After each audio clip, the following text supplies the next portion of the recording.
Ito yung baby chamok sa isang pugad magkasama.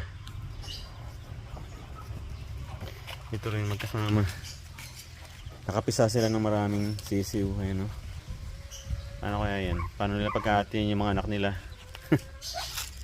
Paano nyo paghahatiin yung mga anak nyo? Ha? Ang dami yan. Halos 20 yata.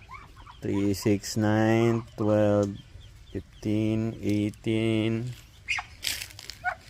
May natira pa dun sa sa pugad nyo, ah. Ayun, dalawa. Wow, almost perfect. Dalawa na lang yung itlog na natira. Almost perfect yung nyo, ah. Pisa.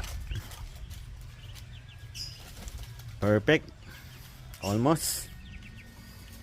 Ito naman, nakapisa yung nanay nila. Tapos, ilang linggo lang. Nang itlog na agad. Ayan, oh.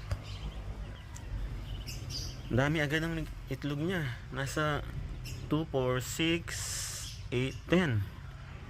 Ang bilis mga itlog. Grabe. Makakabuna ako ng nito. Farm ng bibe. Ito yung nanay nung nangingitlog ngayon, nakasampu. Ayan, ito. Kasama sila ngayon ng barako. Tapos ito, ilang linggo lang din. Ayun.